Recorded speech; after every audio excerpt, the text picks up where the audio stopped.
सगळं बोल करावं लागतं. सगळं समजतंय रे, पण शेजारी पाजारी फुटफुटतात त्याचं काय? शेजारी पाजारी तुझी चूल पेटवतात का चालवतात? शेजाऱ्यांच्या तोंडाला नियमित असतं. आपण कसं आपल्या फायद्याचं पाहायचं असतं. मी यायचं का घरात? कोण रे बाबांनो तुम्ही? फिरस्ते की येलो? मी दैनिक रिमकीचा पत्रकार मनोज सुकात्मे. इथं कसली टिमकी वाजवायला आला हा? मी समाजसेवक राजेंद्र चोरमले. तेव्हा एक सुखात्मे तर दुसरा चोर मले. बसा बसा. काय आणू? चहा, कॉफी, पाणी? सर्व काही झालेलं आहे. असं कसं? एवढ्या थोरा मोठ्यांचे पाय आमच्या घराला लागले, तुम्ही काहीच न घेता जाणार म्हणजे? आत्ताच मी चहा घेतलाय. थँक्स. कशी काय भू झाली आमच्या या सुखी समाधानी घरात? माई, आमच्या कानावर अनेक गोष्टी आल्या आहेत. येणारच. राजकारण म्हटल्यावर हे असं चालतच राहणार. आम्ही राजकारणावर चर्चा करण्यासाठी आलेलो नाही. हा, म्हणजे जनमत चाचणी घेण्यासाठी आला आहात. बोला, कसल्या गोष्टी तिकडून तुमच्या कानावर आल्या आहेत? अगदी निसंकोचपणे बोला. हा, पोटात काही ठेवू नका. मी बाई मोकळ्या मनाची आहे. केलं तर केलं, नाही तर नाही केलं. भीती कशाची? भीड नाही की भाड नाही. बरं का सुखात्मे? सुखात्मे. बरं तेच ते. माझी माई म्हणजे एक नंबरची स्पष्ट वक्ती. कुणाची भीती नाही. पोटात ते उठाव. बोला, अगदी मोकळे व्हा.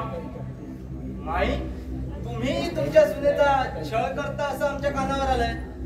बाई बाई बाई बाई बाई, काय म्हणा हो तुमच्या कानांना? लांब की आखून? आता तुमच्या कानावर झालंय म्हणून सांगते.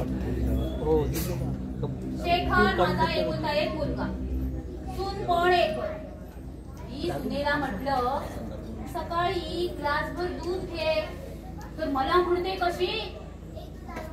जाऊ दे, मी सांगितलं तर विश्वास नाही बसायचा. तूच सांगा बायांना.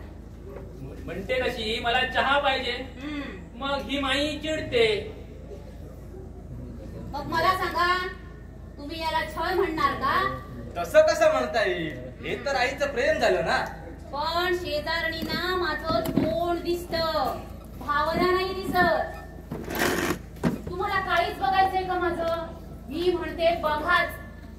आता हे बघा, सुनेला मी म्हटलं जमाना बदललाय, जरा नवऱ्यासोबत फिरायला बाहेर जा, नाटक पहा, सिनेमा पहा. पण नाही, तिचं आपलं घरात गोंडा घोळणं सुरूच. आता माझी माई रागवणार का चिडणार? लोकांना वाटतं सासूच दोड. तरीही थोडं भांड्याला भांड. काय तुमचं लग्न झालं का चोर मेल्या? झाले.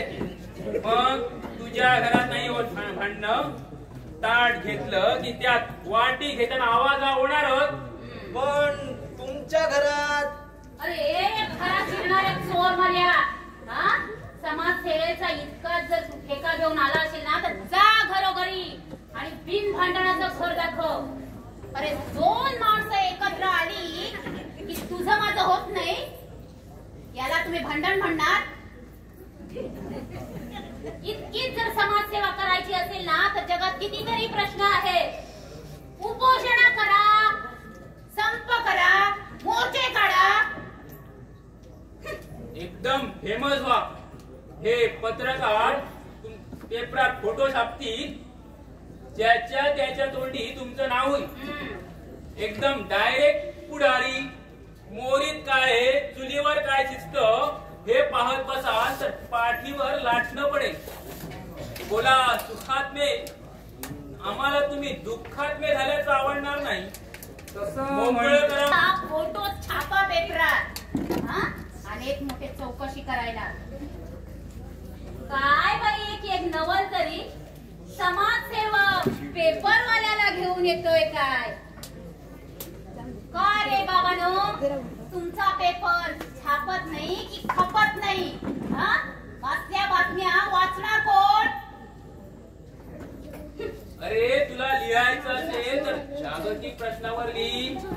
पाकिस्तान भारत सीमा प्रश्न किती गहन आहे, लिही ना त्याच्यावर. सीमेवर कसा जाईल तो? हा? गोळीची भीती वाटतेय ना, आला इथे नसत्या चौकशा करायला. मी म्हणते आपल्या स्वतःच्या बायकोची कधी चौकशी केली आहेस का रे? लिही बघूया तिच्यावर. बघतेस ना मी. अरे महागाई आकाशाला भिडली आहे. पाणी प्रश्नानं लोकांच्या डोळ्यात पाणी आणलंय. चोर लुटारूंनी लोकांची झोप उडवली आहे. राजकीय पक्ष आपापसात लाथाळ्या बुकाळ्या करतायत. सत्ताधीश डास पिसवा जळवासारखं लोकांचं रक्त पितायत. लिहिना त्यांच्यावर. तेल ओत, मीठ चोळ, तिखट लाव, पेपर जोरात चालेल. अरे चालेल काय पळेल. आलाय मोठा नसत्या चौकशा करायला. मी म्हणते होतात आमच्या घरात कुरबुऱ्या, होतात भांडण. तुमच्या बाबाचं काय जात आहे? हा?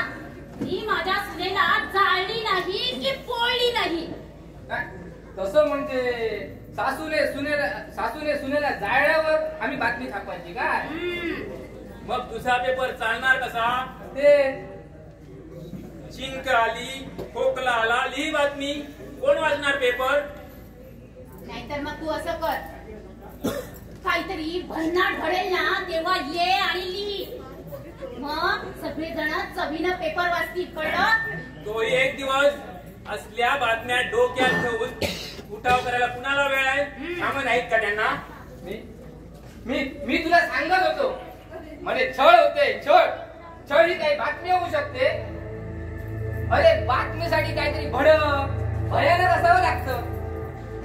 अरे पण तसं घडण्यापूर्वी घडण्यापूर्वी जर बातमी छापली तर पुढे घडणाऱ्या घटना आम्हाला मिळणार म्हणजे कशा? तू काही करू शकत नाही. आणि सल्ला म्हटला तर फुकटचा देतो. मेळावा घे, भाषण कर, छापतो बातमी, मोर्चा काढ, पोलिसांवर हल्ला कर, 2-4 रेस्टा फोड, पहिल्या पानावर बातमी. अरे एका दिवसात पुढारी होशील. हे पोरग शहाणं आहे. समाजसेवकाचा स्क्रू ढिला असतो माई. तू बस फिट करत, मी आलेच. हा? चहा नकोय आम्हाला. हो, आगरकर टिळक यांचे वारसदार तुम्ही. चहा नाही घेतला तर कसं चालेल? नाही म्हणजे आता पाकिटांचा जमाना आलाय आणि धाबा संस्कृती आली आहे. तुम्ही बसा बोलत. हा? नाहीतर मग असं करू का, मी माझ्या सुनेलाच पाठवते. ती जर इथं आली ना तर तुमच्या दोघांचा पंचनामाच करेल ती. मी आता गप्प बसले हो, कारण तुम्ही दोघं माझ्या मुलासारखे ना. पाठवू का तिला? नाही, नको नको. मग चहा आणू? नको. मामा, तू या दोघांना पिटाळून लाव.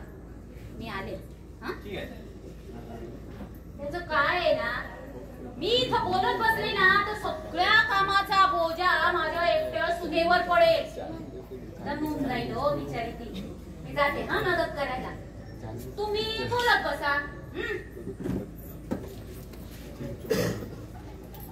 माई चांगल्या वागल्या हो. हो, मला तर वाटू लागलं माईवरच छानसा लेख लिहावा. मी तिची सारी जाती कुंडली सांगितली. तो डेमो होणार आहे ना, डेमो होणार आहे. शेवटी भाऊ आहे मी तिचा. सुस्वभाव, आत बाहेर काही नाही. फडाफडा बोलणं, सुस्वभाव, आत बाहेर काही नाही. बोलणं वागणं बेरडाचं, काळीच मेनाचं. अरे हे लिहून घेऊन उपयोग काय? पेनात शाई नाही आहे. बसल्या जागी अख्खा पेपर खडून काढीत. पण आमच्याकडे जाहिरात दिल्याशिवाय लेख छापला जात नाही. 10,000ची जाहिरात द्या म्हणतो. माईचा तुमचा फोटो छापून उद्याच्या अंकात लेख प्रसिद्ध करू. बरं केलं रे, सांगितलं ते. माईच्या वाढदिवसाला 20,000ची जाहिरात देऊ. आमच्यावरही जरा लक्ष ठेवा मामा. तुमच्यावर लक्ष ठेवायचं म्हणजे नक्की काय करायचं? आज ना उद्या मी राजकारणात प्रवेश करायचं म्हणतोय. मग आम्ही काय करायचं? माझं मत तुम्हाला. माझं मत तुम्हाला, माईचंही मत तुम्हाला. मत द्यालच हो. मग आणखी काय द्यावं? पक्ष फंड. ऐपत नाही म्हणूनच तर राजकारणात जातोय. पद नाही, ऐपत नाही आणि डोकंही नाही. हो, डोकं नाही. अरे डोकं असणारा माणूस राजकारणात पडतो का? तेही खरंच आहे म्हणा. पद नाही, ऐपत नाही, डोकं नाही, त्यांनी राजकारणात पडायचं असतं. पद ऐपत नसल्यामुळं हातपाय पसरता येतात आणि डोकं नसल्यामुळं सोयीनं हवं तेवढं विसरता येतं. तेही बरोबरच आहे म्हणा. बरोबर म्हणजे काय? त्रिवार बरोबर आहे. बरं, येता का जेवणापर्यंत थांबणार आहात? नाही निघतो आम्ही. तेवढं वनिताची मुलाखतीचं तेवढं बघा. नको. तुमच्याशी मुलाखत झाली, कृतार्थ झालो. तेवढं जाहिरातीचं बघा. निघतो आम्ही. काळजी नको. आमच्यावरही लक्ष ठेवा मामा. लक्ष ठेवायचं म्हणजे काय? आमचं मत तुम्हाला, आमचं मन सांभाळा. चला मत निघतो आम्ही. तुम्हाला. बरं या तुम्ही. पत्रकार आणि समाजसेवक. अरे पत्रकार कुणाला म्हणतात? आगरकर, अत्रे वाचा एकदा. अरे समाजसेवक बनायला. पूर्ण वाक्य नको. पूर्ण वाक्य.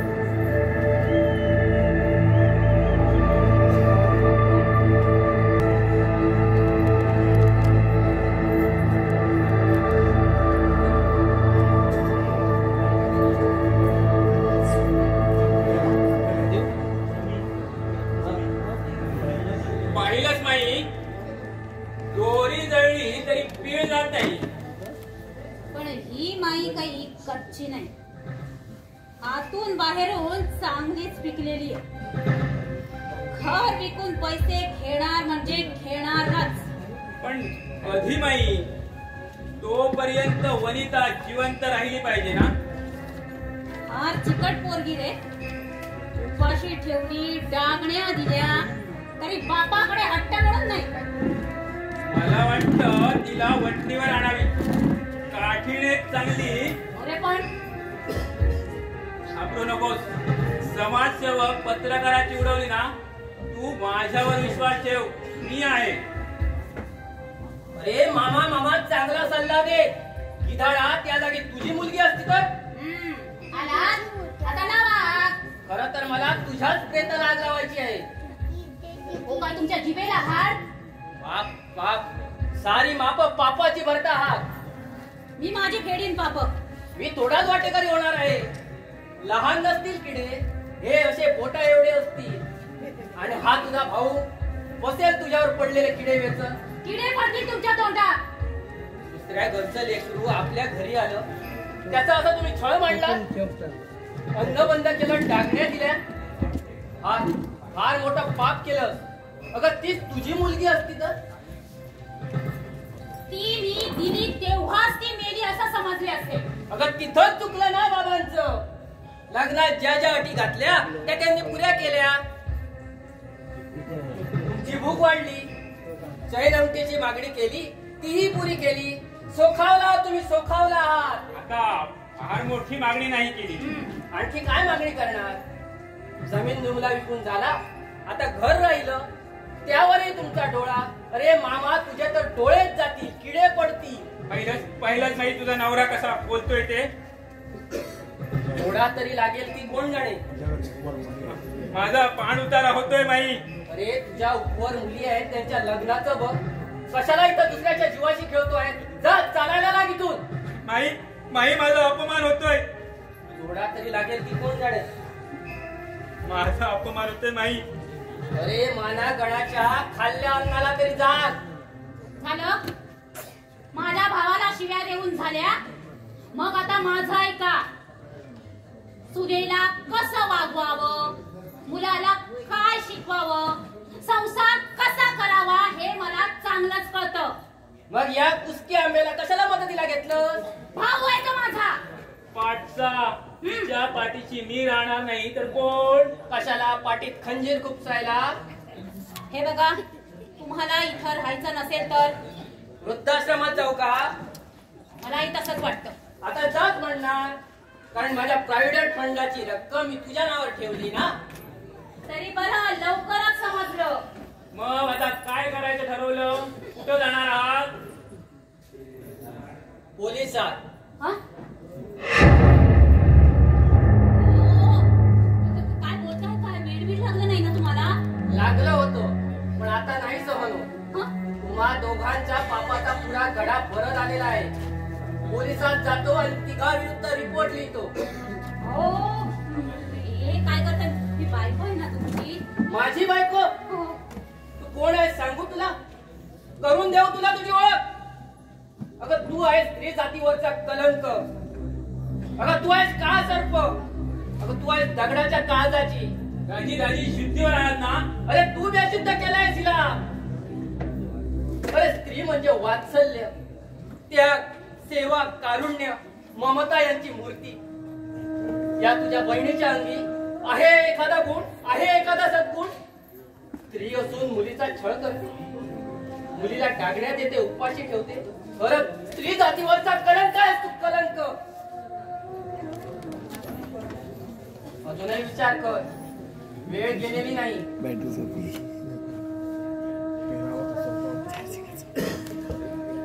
प्रेम केल्यानं प्रेम मिळतं, त्यागानं जग जिंकता येतं, वात्सल्यानं माणसं जोडता येतात. तुला म्हणे काय करणार यातलं? ममतेनं मातृत्व मिळतं आणि समाधानाने सुख मिळतं.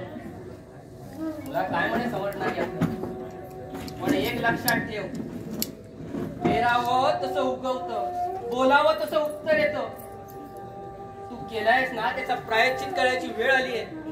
तुम्हाला हातकड्या पडण्याची वेळ आली आहे. तुम्हालाही हातकडे पडतील. मी तुमच्या पापात वाटेकरी नाही. मला हातकडे पडल्या तर तुम्हाला आनंद होईल. अगं खूप आनंद होईल. हं? आणि शेखरला? अगं त्याला अटक झाली तर मी पेढे वाटी. हं? आयुष्याची सोबतीन कशी राखावी हेच समजेना गाढवाला. हो, आजपासून शेखर आणि मी वनिताला अगदी अगदी पोटच्या पोरीसारखी सांभाळू. मला नाही विश्वास तुझ्यावर. अहो, खरंच माझ्यावर विश्वास ठेवा.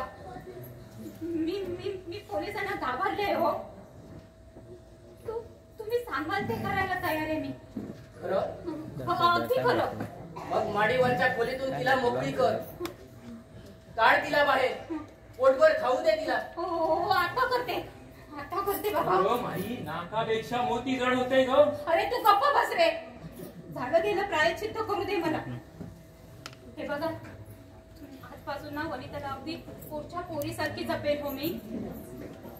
किती आनंद झाला मला. अगं माणसानं माणसाला गुलामासारखं छळणं यासारखं पाप नाही जगात. आपणच त्या ठिकाणी असतो हा विचारच करत नाही कोणी. हे बघा, आता काही विचार करत बसू नका तुम्ही. मी पैसे देते, तुम्ही वनितासाठी अगदी नवी कोरी साडी घेऊन या. आता मला तिच्या साड्या आवडी निवडी जपायच्या आहेत हो. आता ती आई होणार आहे. काय काय सांगतेस का? हो, तिचं डोहाळे जेवण, तिच्या सगळ्या आवडी निवडी, सगळे हट्ट, सगळं काही पुरवायचंय हो मला. अगं पण हे मला कोणी सांगितलं का नाही? जाऊ दे ना, झालं गेलं गंगेला मिळालं. झाल्या घटनेचं प्रायश्चित्त घेऊया आणि मोकळे होऊया. मी आलेच. हा तुम्ही थांबा, मी आलेच. मामा, आता तुमचे विंचुवाचे बिराड उचला बरं का. आम्हाला काय आता सांगायला हवं. थोरली बहीण आमच्याकडे वक्र झाली, तिथं इथं राहतोय कोण?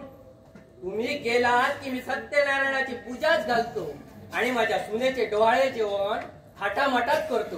हो, हे घ्या पैसे आणि चांगली भारीतली ही नवी कोरी साडी घेऊन या हा तिला. बघतच राहा. जाताय ना? अरे देवा, ग माई तुला झालंय तरी काय? अरे हात खड्या पडण्यापेक्षा हे बरं नाही का? कोण झाली तुझ्या हातात हातकड्या? हे उलटले तर काय करणार आहोत आपण? नाना काय करती? पोलिसात जातील, जाऊ दे ना. त्यामुळे काय होईल? पोलीस येतील, चौकशी करतील. वनिता तोंड उघड्याचं वाटतंय तुला? ती तोंड उघडणार असती तर लग्न ठरवतानाच उघडलं असतं. मागील ते आणून दिलं नसतं. ते लागलेलं सहन केलं नसतं. मऊ मेंढी ती काय करणार? आणि तिनं तक्रार केली तर साक्षीदार नको? शेखर तुझ्या विरोधात बोलेल? नाही. मी बोलीन? नाही रे. मग आता तोंडाशी घा झालाय. वनिताला जरा खारेवर धरली तर 1 लाखाची मालकी होती तू. अरे पण साऱ्या शिक्षा देऊन झाल्या रे. आता कोणती शिक्षा द्यायची आपण? आई हा? बाप सुद्धा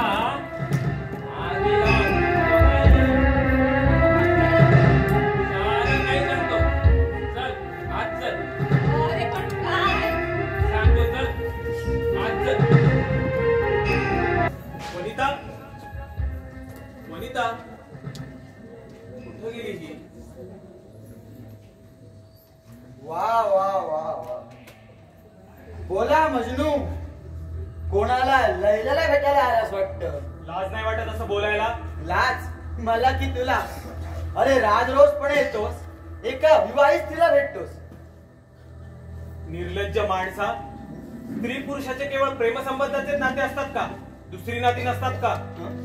वनिता कोण तुझी? आई? बहीण? बहीण आहे ती माझी. खोट, सारं खोट. बहिणीचं नातं लावून एक गलिच्छ तू साध्य करण्यात येतोस तू. शेखर, तसं जर माझ्या मनात असतं ना तर तू लग्न करण्यापूर्वीच तिला मी पळवून घेऊन गेलो असतो. लग्न केलं असतं तिच्याशी. मग कोण अडवाल? तुझ्या सुसंस्कारित पत्नीचं मन. सुसंस्कारी? अरे देवता आहे ती, देवता. देवतेचा फारच मोठा साक्षात्कार झालेला दिसतोय. पण तुला झाला नाही. सुंदर, कुलीन, मनाने श्रीमंत मुलगी पत्नी म्हणून मिळाली तुला. पण तू कधी तिची हौसमौज केलीस? गेलास कधी फिरायला घेऊन? गेलास कधी चित्रपट नाटकाला? आणलास एखादा हौसेने दागिना? आणलीस अप्रूपीची वस्तू? तू कसा आणणार? अरे माईच्या ताटाखालचं मांजर तू. माई बोलणार तेव्हा दल हाणणार. रे उभ्या आयुष्याची सोबतील ती, तुझी सावली ती, सुख दुःखाची वाटे करील. पण तू कधी तिचे अश्रू पुसले? प्रेमाचे 2 शब्द कधी बोललास? तरीही तिचा या घराबाहेर कधी पाय पडला नाही. सासरी आल्यापासून घराबाहेर गेली नाही. पोटाबाहेर दुःखाचा उसासा पडू दिला नाही. आणि तू तिच्यावर गलिच्छ आरोप करतोस. कोणाच्या सांगण्यावरून? आईच्या सांगण्यावरून ना? शेखर, तू तुझी बुद्धी अक्कल आईकडे गहाण ठेवली आहेस का? शेखर, एकदा स्वतःचा विचार कर. एकदा तुझ्या संसाराचा विचार कर. भविष्याचा विचार कर. शेखर, मी सांगतो माणूस दुसऱ्याला फसवतो, स्वतःला फसवतो, पण वर जो चित्रगुप्त बसलेला आहे ना त्याला फसवू शकत नाही. थोडा थंड डोक्याने विचार कर. एकदा तुझ्या पाप पुण्याच्या नीती अनियतीच्या बाजू तपासून पहा. जमा खर्च ताडून पहा तुझ्या खात्यात किती जमा आहे ते. पैसा, केवळ पैसाच माणसाला हवा असतो का? पत्नीच्या चेहऱ्यावरची एक स्मितरेषा सुद्धा लाख मोलाची असते. पत्नीचा एक स्पर्श अपूर्व सुखाचा असतो. एक समाधानाचा हुंकार कुबेराचं धन असतं. अरे पत्नी म्हणजे नेमकी कोण असते आपली? ममतेनं वात्सल्यानं ओथंबलेली आई असते. सुखदुःखात साथ देणारी दासी असते. शरीर सुख देणारी पत्नी असते. अन्नदात्री असते. अरे अरे 9 महिने आपल्या पोटात वाढविणारी देवता असते, देवता. राजेंद्र, मला अधिक नको मारूस. बोलू दे मला.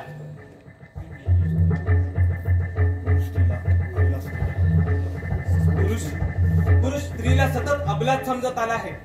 तिचा छळ करण्यातच स्वतःला धन्य मानत आला. आणि छळण्याचे तरी किती प्रकार. पुरासारखी मारहाण, उपाशी ठेवणं, केस कापणं, नाक कापणं, शरीरावर नको तिथे डाग देणं. Please Rajendra, please. एवढ्याने थांबला नाही तर गरोदर पत्नीला अमानुषपणे छळणारे महाभाग आहेत. उपाशी ठेवणारे आहेत. अरे अरे किमान त्यांनी तिच्या पोटात वाढणाऱ्या आपल्या रक्तमांसाचा तरी विचार करावा. राजेंद्र, अरे माझी वंत सुद्धा आई होणार आहे आणि तिला 2 दिवस अन्न पाण्याशिवाय कोंडून ठेवले. अरे रे, माणसामधल्या नरराक्षसानो यापेक्षा कोणतं क्रूर कार्य असेल, कोणतं पाप असेल.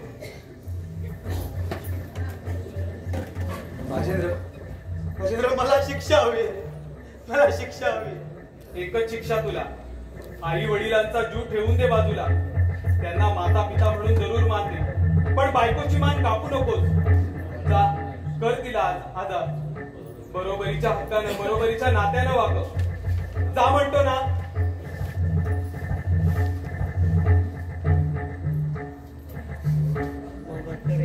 जा.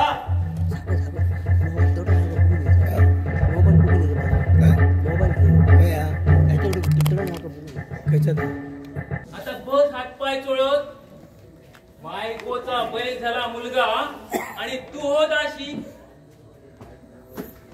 मला काय करावं काहीच सुचत नाहीये रे. मग हा भाऊ आहे कशाला? मी सांगतो तसं कर. भीती वाटते रे. मग बस भांडी गुंडी घासत. सुनेची लुगडी सुद्धा धुवावी लागतील. काय करावं काही सुचत नाहीये मला. अगं फक्कडशी पोरगी मी आणून देईन. पण नसतं लवकर मागे लागलं म्हणजे. हा मामा आहे ना तुझ्या पाठीशी. अगं शेवटी सख्खा भाऊ आहे मी तुला. अगं एक वेळ वैरीण बरी पण सून वाईट. दोही जण झाली तर डोक्यावर नाचेल आणि तुझा विस्तारा वळसणीला जाईल. तिला तिच्या पायरीने ठेवली पाहिजे. सुनांची जमात म्हणजे मस्त वाद. उधळल्या की उधळल्या. अगं रखमीची सून पाहिलीस ना? बसता शिवी आणि उठता दम. बघ बाई, तुझा संसार, तुझी सून, तुझा मुलगा. पडतंय रे पण काय, हातातून बाण सुटला की संपलं. नवरा बायको एक होती आणि नाना तरी काय कमी आहे. तोही त्यांच्याच होता. Direct police station. तुझ्या नावानं रिपोर्ट. मग बस खडी फोडत. नाही रे, मी नाही तसं होऊ देणार. म्हणून म्हणतो वेळ काढू नकोस. फक्त 5 लिटर रॉकेटची गुंतवणूक. पुरावा नाही की शंका नाही. शोच्या फडक्याने रोज हजारो सुना मारतात. वर बुद्धीचा व्यवहार. माझी पोरगी मी दिली तर 5 तोळे सोनं वर 5,000 दिल्याशिवाय राहतोय का? काय सांगतोयस काय?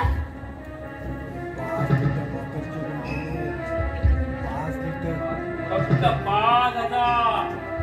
5 लिटर रॉकेलची गुंतवणूक.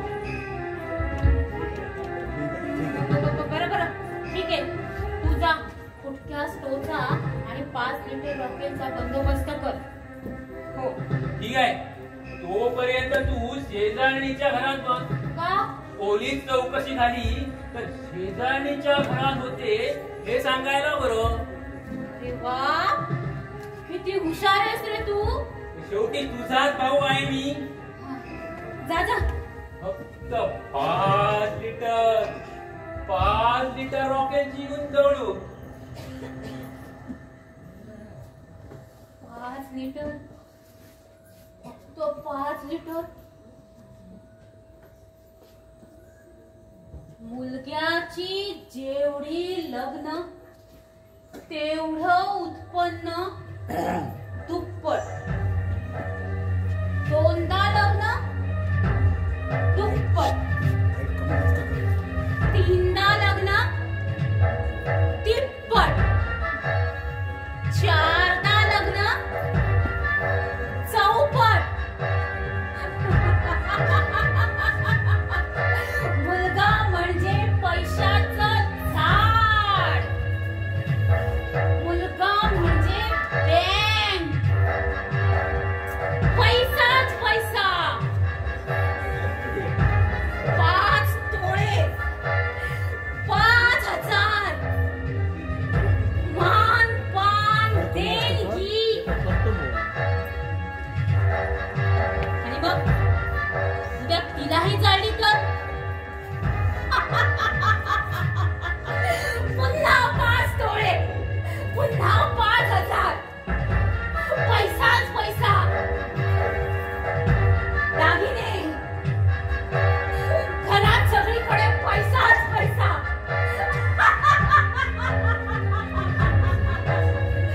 5 तोळे, 5,000.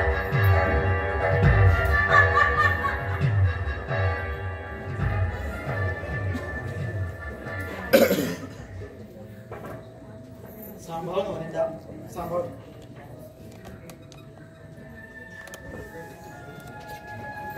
बस. वनिता, तुझ्यावर खूप अन्याय केला ग. असं बोलायचं नसतं पुरुषांनी. अन्याय करणं हा पुरुषाचा हक्कच आहे. आणि पुरुष कधी चुका कबूल करतात का? चूक नसतानाही स्त्रियांनी शिक्षा घ्यायची असते. आणि अन्याय विरुद्ध बोलून उडायचं. वनिता, किती रजवशील मला. वनिता, आपण सारं विसरून जा. सारं विसरायचं असतं स्त्रियांना. वनिता, आपण नवीन जीवन सुरू करू. लग्न ठरताना मुली आपल्या खूप सुंदर स्वप्न रंगवतात. त्यांना हवं असतं सुस्वभावी, मनानं निर्मळ, आवडीनिवडी जपणारा, कष्ट काढणारा नवरा. त्यांना वाटत असतं छोटंसं घर असावं, 4 कामं, 3 गणस असावं. त्या घरात मायेची ऊब असावी. त्या घरात चंद्राचा शीतल प्रकाश असावा. त्या घरात असावे सासू सासरे, आईची माया आणि बापाची छाया. त्या घरात त्यांची सेवा करताना मिळावं पाठिंबा पुण्य. घरात असावी 2 पोशिणी मुलं, कोबडी बोलणारी, तुडू चालणारी, इंग्लिशची पाटी आणि इंग्लसचं पुस्तक घेऊन शाळेकडे जाणारी. पण लग्न मंडप, आप्त इष्ट सगळे सोयरे, मित्र मैत्रिणी, ब्राह्मण यांच्या साक्षी जाणी जातात तिची स्वप्न. वनिता, तुझी सारी स्वप्न मी पूर्ण करीन. खरं? हो, तुझी शपथ वनिता. मी कष्ट करीन, घाम गाळीन. त्या घामाचे मोती होतील. आखाड्याच्या शाळेत मी 3 दगडांची चूल घाली. त्या घराच्या छपराला आधार असेल माझ्या बलशाली बाहूंचा. त्या घरात प्रकाश असेल माझ्या सेवेचा. तुझ्या हातच्या मीठ भाकरीला चव असेल अमृताची. तुमच्या तृप्तीच्या निश्वासात माझा स्वर्ग असेल.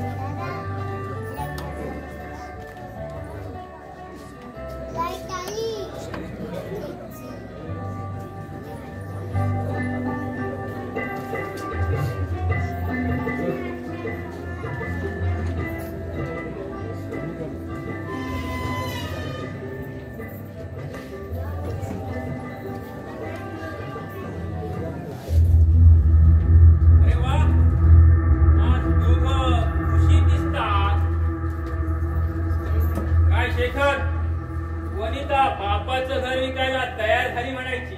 नाही नाही, तसं मुळीच होणार नाही. मग दुसरं काही मायरून आणायचं कबूल केलंय का वनितानं?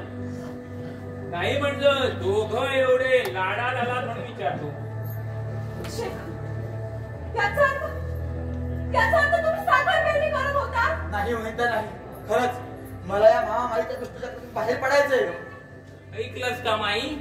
तुमचे चिरंजीव तुझ्या माझ्या दुष्टचक्रातून बाहेर पडायचं म्हणताय. चार भिंतीच्या बाहेर पड. परिस्थितीचे चटके बसल्याशिवाय घराच्या आणि मायेची किंमत नाही कळायची तुला. अरे आम्ही जे करतोय ते तुझ्याच भल्यासाठी. अरे एकदम लाखाचा मालिक होशील तू. अरे सांग तिला बापाचं घर विकायला सांग. मी मेले तरी घर विकणार नाही. पाहिलंच आहे तिला तुझी किंमत, आहे सुखाची पर्वा.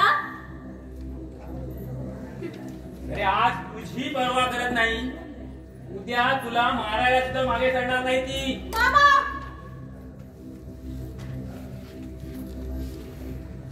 अशा बायकांचं काही खरं नाही. तिला पाहिजे आपल्या बापाचं सुख. तो थेरडा आज ना उद्या मरणारच आहे. मग एवढा अट्टहास कशासाठी? देवळं किंवा धर्मशाळा नाहीयेत की काय? माई जरा विचार करून बोला. बाप, मला विचार करून बोलायला सांगते ती. उद्या तोंडात मारेल माझ्या, नाही तर झिंजा सुद्धा पकडे. हे तर मी त्यापूर्वीच करायला हवं होतं. अरे वा रे वा. पाहिलं शेखर, झालं तुझं समाधान? अरे गप्पा काय राहिला? अरे कसं सहन होते तुला? माझ्या सारख्यानं तर पेकाटच मोडलं असतं. वनिता त्यांची माफी माग. माझी चूक नसताना. पाहिलं, तुझी किंमत कळली तुला? अरे आज माझ्या समोर ती तुझा अपमान करतेय. उद्या तुझा जीव घ्यायला सुद्धा मागे पुढे पाहणार नाही ती. पण मी बरी तुला जगू देईन. हे शेखर असती बाई गेली तरी दुसरी येईल. दे रे मामा इकडे.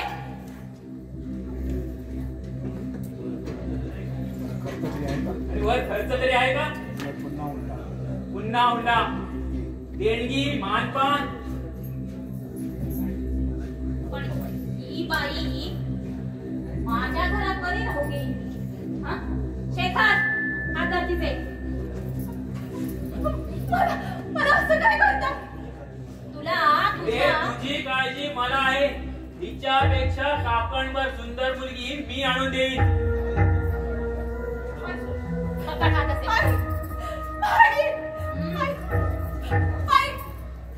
मला जाळू नका. तुला तुझ्या आईकडे पाठवते. असं नाही करा. पण माझ्या पोटातलं बाळ. शेखर आपलं बाळ. अरे बाळ? कुणाचं बाळ? अरे शेखर, राजेंद्र बरोबर केलेल्या रंगढंगातून वाढलंय तिचं पोट. तिच्या पोटातील अंकुर तुझा नाही. नाही शेखर, नाही. शेखर माझ्या पोटातलं अंकुर तुमचा नाही. शेखर पाहिजे तर तुमची शपथ शेखर. चांडाणी, माझ्या पोराची शपथ घेतलीस हो? बापाचं घर विकायचं नाही. अरे बापाच काय लाज घर पाडल्या तिच्या.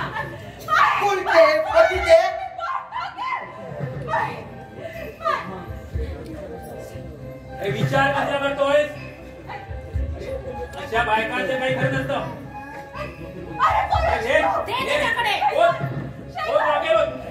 पेटून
सुनबाई अगं ये सुनबाई सुनबाई सुनबाई कुठे आहे माझी सून बाबा कुठे आहे माझी सून डोचा भडका झाला जळते आतमध्ये काय तिच्या तू मारलास तिला तू मारलं बोली तर सुनबाई संधू हे संधू बाबा तुम्ही पिता आहात जन्मदाते आहात तोडा या घराचा पिता करा मुक्त मुलीला आणि घेऊन चला.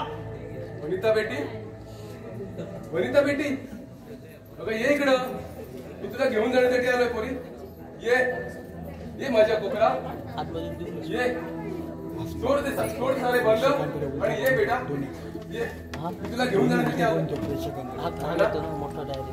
कुठे आहे माझी मुलगी हो हो बोलवा तिला मी तुला घेऊन जाण्यासाठी आलोय. चला मी तुला घेऊन बोलवा तिला. नाही नाही नाही नाना नाना मला माझ्या मुलीला बोलवा मला माझी मुलगी पाहिजे. नाना बोलवा तिला. नाना कुठे आहे माझी वनिता बोलवा तिला. नाना नाना बोलवा ना माझ्या मुलीला. बाबा तुम्ही घेऊन जाण्यापूर्वीच या सर्वांनी बळी घेतला तिचा नाही खून केला. नाही माझी मुलगी मला पाहिजे. त्या सर्वांनी बोलवा तिला. नाही नाही माझी मुलगी मला पाहिजे. नाना नाना मला माझी मुलगी पाहिजे. त्या सर्वांनी मारलं तिला जाळलं माझ्या पोरीला जाळलं जाळलं.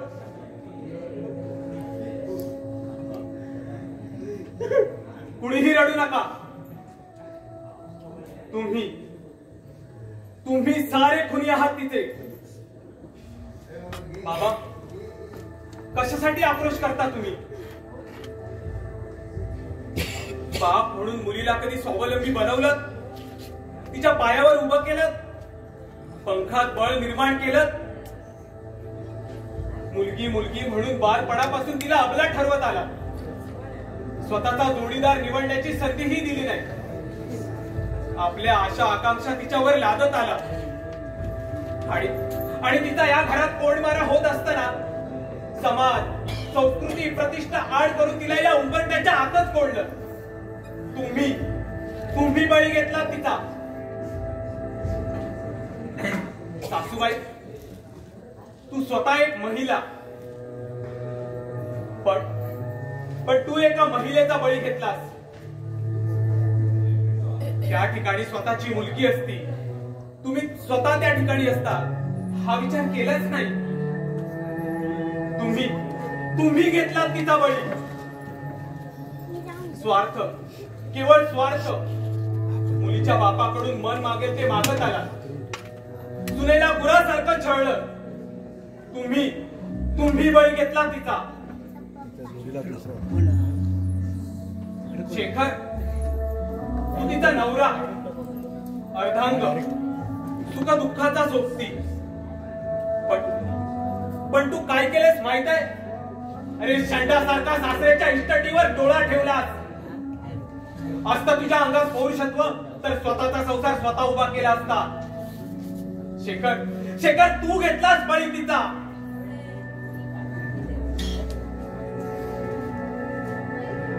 मामा तुम्ही केवळ कौस मामा शकुनी मामा म्हणून भूमिका पार पाडल्या नाही तर समाजातील दृष्ट प्रवृत्तीच्या भूमिका पार पाडल्या.